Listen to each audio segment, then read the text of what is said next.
Class లో December prelims mains కొత్త class start అవుతుంది. ఈ నెంబర్ కి కాల్ చేసి రిజిస్టర్ అవ్వండి. లిమిటెడ్ సీట్సే ఉన్నాయి.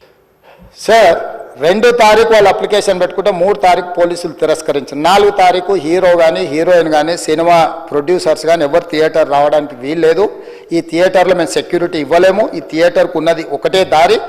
ఈ దారిలో ఇంతమంది వేలాది మంది అభిమానులు వచ్చినప్పుడు మేము కంట్రోల్ చేయలేము, వద్దు అని తిరస్కరించారు. తిరస్కరించిన తర్వాత కూడా 4 తారీఖు 9:30 ప్రాంతంలో హీరో రావడం జరిగింది. రావడం కారులో వచ్చి థియేటర్లో పోయి సినిమా తెచ్చి మళ్ళీ కారులో వెళ్ళిపోతే పెద్దగా ఇంత ఇబ్బంది జరుగుతుండేనేమో లేదో నాకు తెలియదు. కానీ ఎక్స్ రోడ్ చౌరస్తా కంటే ముందు నుంచే కారులో రూఫ్ టాప్ ఓపెన్ చేసి రోడ్ షో చేసుకుంటే థియేటర్లో పోవడంతో ఆ చుట్టుముట్టుతున్న 7-8 థియేటర్లలో ఉన్న సినిమా అభిమానులు మొత్తం ఇక్కడికే రావడంతో వేలాది మంది జమ అయ్యారు. ఆ గేట్ ఒక్కసారి హీరో కారు లోపలికి పంపించడానికి ఆ ఉన్న గేటు తెరవడంతో వేలాది మంది ఒక్కటేసారి ఉప్పెనలాకి వచ్చారు. ఆ ఉప్పెనలో చనిపోయిన రేవతి, ఆమె కొడుకు, భార్య, భర్త, కూతురు వాళ్ళు అలాగైపోయి కొడుకు తల్లి ఒక పక్కన పోయి ఆ జనాల నుంచి తప్పించుకొని టికెట్ చేసుకొని ఆ తొక్కిసలాటలు హీరోను థియేటర్ లోపలికి తీసుకుపోవాలనుకున్న టైంకి అతను బండి మీద రోడ్ షో చేసి దిగేటప్పటికి వేలాది మంది హీరోని కలవడానికి చొచ్చుకొచ్చారు ముందుకు. అసలు అంటే ఈ రకమైన వాతావరణంలో అతన్ని లోపలికి తీసుకువెళ్ళాల్సిన సందర్భంలో అతను ప్రైవేట్ సెక్యూరిటీ ఇవాళ రేపు మనం ఫంక్షన్లలో బౌన్సర్లు అని మనం చూస్తూ ఉన్నాం. 50-60 మంది సరిగ్గా లెక్క తెలియదు, 50-60 అని అంటున్నారు, నెంబర్ 4 ఎక్కువ తక్కువ. ఆ బౌన్సర్లు అందరు మీదికి వచ్చే అందరు అభిమానులను విపరీతంగా అడ్డంగా ఎట్లా పడితే అట్లా తోయడంతో అటు నుంచి అభిమానులు హీరోని చూడాలి, కలవాలని ఒకవైపు నుంచి వాళ్ళని హీరో దగ్గరికే రానియొద్దని ఆయన ప్రైవేట్ సెక్యూరిటీ వెనక్కి నెట్టడం వల్ల ఈ తొక్కిసలాటలో హీరో థియేటర్కి వెళ్ళి లోపలికి వెళ్ళి చూసినాక పోలీసులు ఈ మొత్తం క్రౌడ్ని ఈ మొత్తం అక్కడ ఉన్న జమైన జనాలను అందరిని కూడా తీస్తే ఒక తల్లి కొడుకు అక్కడ శవాలుగా పడి ఉన్నారు. ఆ తల్లి అంత తొక్కిసలాటలు కూడా నేను ఆ వీడియో చూసిన ఆ తల్లి లోపలికి వచ్చినప్పుడు కొడుకు చేయి పట్టుకొని ఎంత జాగ్రత్తగా కొడుకుని తీసుకొని వస్తుందో తల్లి ప్రేమ ఎట్లుంటుందో అక్కడ నాకు చూసి నాకు అర్థమైంది. ఆ శవాలుగా మారిన తల్లి కొడుకు చెయ్యి ఇడవలే అధ్యక్ష, అట్లే చెయ్యి బిగ్గర పట్టుకొని పోలీసు వెళ్ళి చూస్తే ఆ తల్లి ఆ పిల్లగాడు ఆ తల్లి ఆ చెయ్యి వదలకుంటే కన్నబిడ్డను పట్టుకుని తల్లి చచ్చిపోయింది అధ్యక్ష. అట్లాంటి సిచ్యువేషన్లో పోలీసులు తల్లిని కొడుకుని హాస్పిటల్కి అక్కడ ఫస్ట్ ఎయిడ్ ట్రీట్మెంట్ చేసిండ్రు. పోలీసులు ఏం డాక్టర్లు కాదు, హుటాహుటిన తరలించిండ్రు. హాస్పిటల్కి వెళ్ళిన తర్వాత తల్లి చచ్చిపోయింది, పిల్లోడు కోమాలు ఉండు. ఆల్మోస్ట్ పోలీసులు పిల్లవాడు కూడా చచ్చిపోయింది అనుకున్నారు. బ్రెయిన్ డెడ్ అయింది, ఆక్సిజన్ అందక ఆ అబ్బాయికి. సో ఆ సిచ్యువేషన్లో వెనక్కి పోలీసులు వచ్చి హీరో గారికి విషయాన్ని తెలియజేసి హీరో గారు వెళ్ళిపోతే హీరో ఎందుకు వెళ్ళిపోవాలనుకుంటారు పోలీసులు అంటే ఇంకా వేలాది మంది అభిమానులు అక్కడనే ఉన్నారు. హీరో గారు థియేటర్లో కూర్చొని ఉండడం వల్ల సినీ ప్రముఖులు ఉండడం వల్ల ఈ బయట జమైన వేలాది మంది అభిమానులు అక్కడి నుంచి పోకుండా అక్కడనే ఉండడంగా థియేటర్ లోపల కూడా బాల్కనీలో టాప్ బాల్కనీలో హీరో కూర్చుంటే నేల కింది నుంచి పై వరకు వెనక్కి తొక్కుట పైకెక్కి హీరో చేతులు కలపాలని కోతులు ఎగబడ్డట్టు కోట మీదకి కోతులు ఎగబడ్డట్టు ఉల్టా పైకి తొక్కిసలాట జరిగింది అధ్యక్ష. థియేటర్ వాళ్ళు పోలీసులను హీరో దగ్గరికి వెళ్ళి చెప్పడానికి కూడా అనుమతి ఇవ్వకుండా థియేటర్ వాళ్ళు పోలీసులను బ్లాక్ చేశారు అధ్యక్ష. ఎప్పుడైతే హాస్పిటల్లో తల్లి చచ్చిపోయిన పిల్లగాడు కూడా ఆల్మోస్ట్ చావు నోట్లో ఉన్నాడు అని తెలిసి పోలీసులు వచ్చి ఏసీపీ వెళ్ళి చెప్పడానికి పోతే థియేటర్ సిబ్బంది లేదు హీరో దగ్గరికి వెళ్ళడానికే వీళ్ళదని చాలాసేపు పోలీసులను కూడా హీరో దగ్గరికి పోనీయలేదు అధ్యక్ష వాళ్ళ ప్రైవేట్ వీళ్ళు. చివరికి ఏసీపీ కోపం వచ్చేసి మిమ్మల్ని అందరిని తీసి లోపల వేయాల్సి వస్తుందని చెప్పి పోయి హీరోకు ఏసీపీ క్లియర్గా ఇద్దరు చనిపోయినరు, మీరు ఇక్కడ కూర్చుంటే థియేటర్లోనగా థియేటర్ బయట ఉన్న వేలాది మంది ఈ సినీ అభిమానులను మేము కంట్రోల్ చేయలేకపోతున్నాం, ల్యాండ్ ఆర్డరు శాంతి భద్రతలు చేయి దాటిపోయినాయి, మేము లాఠీ చార్జ్ చేయాల్సిన పరిస్థితి ఉంది, మీరు దయచేసి వెళ్ళిపోండి, వచ్చిండ్రు చూసిండ్రు కదా వెళ్ళిపోండి అంటే లేదు నేను సినిమా అయిపోయే వరకు ఇట్లే కూర్చుంటానని పోలీసులతో చెప్పిండని సిటీ కమిషనర్ నాకు చెప్పడం జరిగింది అధ్యక్ష. అదేవిధంగా ఇంకా కంట్రోల్ కాకపోవడంతో అప్పుడు డీసీపీ పై అధికార రంగంలో దిగి వాళ్ళ అందరినీ లోపల వాళ్ళు ఎంబడున్న అడ్డుకుంటున్న వాళ్ళను పోలీసులతో జరిపించి చక్కగా డీసీపీ పోయి హీరో గారికి బయట చనిపోయినరు, పరిస్థితి చాలా గందరగోళంగా ఉన్నది, మీరు ఇక్కడ నుంచి కదలాల్సిందే లేకపోతే మిమ్మల్ని పోలీస్ స్టేషన్కు తీసుకెళ్లాల్సిన పరిస్థితి వస్తుంది, మీరు ఇక్కడ నుంచి కదలాల్సిందే అని బలవంతంగా అతన్ని సినిమా మధ్యలో 12 గంటల సమయంలో రాత్రి 12 గంటల సమయం అట్టిట్టుగా ఆ సమయంలో అతను తీసుకొచ్చి బండెక్కిస్తే మళ్ళీ అతను రూఫ్ టాప్ ఓపెన్ చేసి మళ్ళీ చేతులు ఊపుకుంటూ రోడ్ షో చేసుకుంటూ అంటే తల్లి చనిపోయి పిల్లగాడు చావు బతుకుల మధ్యలో ఉన్నాడు, మీరు వెళ్ళండి అని వెనక్కి పంపిస్తే కూడా మళ్ళీ కారులో రూఫ్ టాప్ ఓపెన్ చేసి చేతులు ఊపుకుంటా అభిమానులను సంతోషపెట్టుకుంటా రోడ్ షో చేసుకుంటా అతను వెళ్ళిపోయింది అధ్యక్ష. పోలీసులు కేసు చేసిరు. కేసు మీద థియేటర్కి సంబంధించిన కొంతమందిని అరెస్టు చేసిరు. అరెస్టు చేసి 10-11 రోజుల తర్వాత పోలీసు హీరో గారింటికి వెళ్ళిండ్రు. మీరు కూడా కేసులో A11 మీ మీద కేసు ఉందని చెప్పడానికి పోలీసులతో దురుసుగా ప్రవర్తించిండు. మీరు ఆ వీడియోలన్నీ కూడా చూసిండ్రు. ఆ పరిస్థితిలో చట్టాన్ని అమలు చేసే పోలీసులు ఆల్రెడీ ప్రాణాలు పోయినాయి, ఒక నిరుపేద తల్లి చనిపోయింది, కొడుకు చావు బతుకుల మధ్యలో ఉన్నాడు.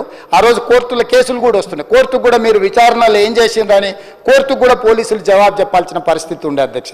దాంతో మాట్లాడితే వాళ్ళు చాలా బాధ్యతారహితంగా సమాధానాలు ఇచ్చారని మా పోలీస్ సిబ్బంది చెప్తున్నారు. దాంతోనే అతన్ని పోలీస్ స్టేషన్ తీసుకెళ్ళారు అధ్యక్ష.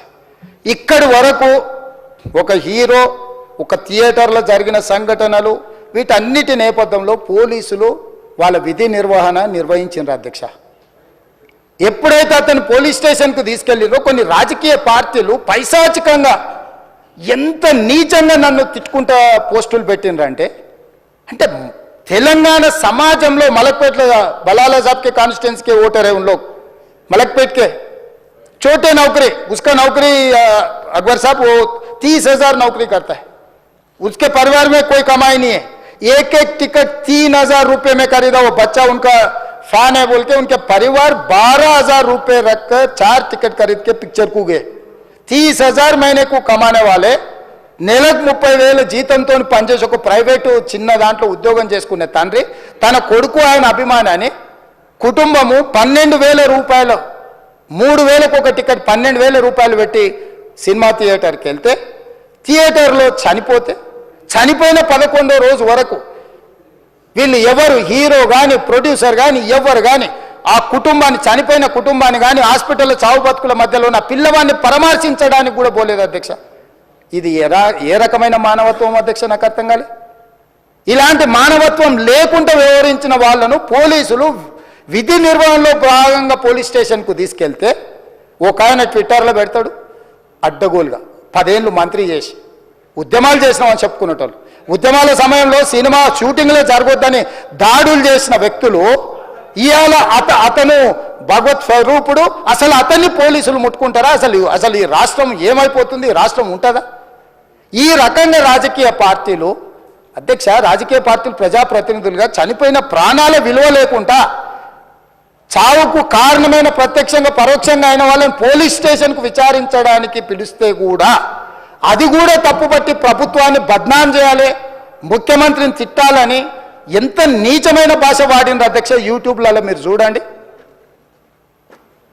నాకేముంటుంది అధ్యక్ష? ఏంది ఆ సినిమాకు స్పెషల్ రిలాక్సేషన్స్ ఇచ్చి ఇవాళ సినిమా ఏదైతే వ్యాపారం చేసిందో సినీ పరిశ్రమను ప్రోత్సహించాలని మొదటి వారం అత్యధికంగా సినిమా ధరలతో టికెట్లు అమ్ముకోవడానికి, స్పెషల్ షోలు వేసుకోవడానికి, బెనిఫిట్ షోలు వేసుకోవడానికి ప్రత్యేకమైన అనుమతులు ఇచ్చింది నా ప్రభుత్వమే కదా, మా ప్రభుత్వమే అధ్యక్ష. సినీ పరిశ్రమను ప్రోత్సహించాలనే మా విధానం. ప్రోత్సహించే క్రమంలో తెలంగాణ ప్రజల ప్రాణాలను తీసుకోమనే, ప్రాణాలు తీసుకుంటే కూడా వాళ్ళని ఏమనొద్దానంటే మీరు లా చేయండి అధ్యక్ష. మరి స్టేట్కు లా అథారిటీ ఉందో లేదో నాకు తెలియదు, కానీ star, film star, super stars or political stars is having some special privilege. If they murdered anyone also we need not to prosecute or otherwise we need not to book any case against these personalities అని మనం మీరు చట్టం చేస్తా అంటే సినీ ప్రముఖులకు కానీ రాజకీయ ప్రముఖులకు కానీ స్టార్లని ఫీల్ అయ్యే వాళ్ళ పట్ల ప్రత్యేకమైన చట్టం ఉంటుంది, వాళ్ళ మీద కేసులు పెట్టొద్దని మీరు ఏమైనా చట్టం చేస్తే ఆ చట్టం అమలు చేస్తాం అధ్యక్ష. ఈ రోజున్న డాక్టర్ బాబాసాహెబ్ అంబేద్కర్ ఇచ్చిన చట్టం ప్రకారము దీనికి కారణమైన వాళ్ళను ప్రత్యక్షంగా పరోక్షంగా కారణమైన వాళ్ళందరి మీద కేసులు కట్టి పోలీసులు విచారణ చేయాల్సిందే, బాధితులను శిక్షించాల్సిందే అధ్యక్ష. సో ఈరోజు ఆ కుటుంబాన్ని ఆదుకోవడానికి ఈరోజు కూడా ఆర్థికపరమైన విషయాల్లో కానీ దీంట్లో కానీ వాళ్ళు ఎవరు పెద్దగా ఆసక్తి, కనీసం సినిమా వాళ్ళు ఒక్కరోజు అతను పొయ్యి వస్తే సినీ ప్రముఖులందరూ అతని ఇంటికి వెళ్ళి అతనికి మొత్తం ఏదో కాళ్ళు చేతులు యాక్సిడెంట్లో పోయినట్టు కన్నీళ్లు గారుస్తారు. ఈ సినీ ప్రముఖులు ఒక్కరైనా హాస్పిటల్ పోయినరా అధ్యక్ష? నేను సూటిగా తమ ద్వారా సినీ ప్రముఖులను నేను అడుగుతున్నా అధ్యక్ష. తల్లి చనిపోయి 9 సంవత్సరాల పిల్లగాడు బ్రెయిన్ డెడ్ అయ్యి ఆక్సిజన్ అందక 20 రోజుల నుంచి హాస్పిటల్లో కోమాలో ఉంటే ఈ సినీ ప్రముఖులు ఒక్క రోజు కోసం పోలీస్ స్టేషన్ పోయిన ఇంటికాడ క్యూ కట్టి ప్రభుత్వాన్ని తిడుతున్నారు, నన్ను తిడుతున్నారు, అతన్ని పరామర్శిస్తున్నారు. ఏమైంది అధ్యక్ష? అతను కాలు పోయిందా, కన్ను పోయిందా, చేయి పోయిందా, ఏమైనా కిడ్నీలు దెబ్బతిన్నా, ఏమైంది? అతన్ని ఇంతమంది సినీ ప్రముఖులు పరామర్శించారు, కలిసిండ్రు, అభినందించారు.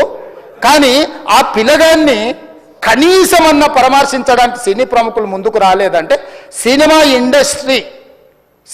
ఇండస్ట్రీలో ఉన్న ప్రముఖులు ఏం ఆలోచన చేస్తుండ్రో, ఏం కోరుకుంటుండ్రో నాకైతే తెలియదు. 100% जो भी अकबरुद्दीन ओवैसी साहब ने जो मुद्दा उठाए, वो मुद्दा के लिए मैं ये बात कह रहा हूं, सचमुच बोल रहा हूं, ये शर्म की बात है. 20 दिन के बाद भी एक दिन के लिए उनको पुलिस स्टेशन को लेकर गए तो हाई कोर्ट भी इमीडिएट अजर्नमेंट मोशन, लंच मोशन ले लिए, उनका बेल भी दे दिए, सब कुछ है. आधी रात को 11-12 बजे अपने लोग बोल रहे थे जेल का दरवाजा खोलो, 12 बजे उनको छोड़ो. अरे भाई कहाँ है प्रोविजन, कहाँ से छोड़ू मैं? कोई मेरा घर का मामला नहीं है, मेरा घर का मामला है तो मेरा गेट निकाल के आने वाले जाने वाले को मैं बोल सकता हूं. जेल का दरवाजा मेरा हाथ में नहीं है, कानून के हिसाब से चलाने का है मेरे को. रात 12 बजे अरे वो फिल्म स्टार है उसको छोड़ दो. भाई अगला दिन मैं रहे तो ना फिल्म स्टार को छोड़ने के लिए. अगर आधी रात को 12 बजे किसी को जेल से छोड़ने का कोई लॉ है तो बोलो, मैं भी लागू करता हूं.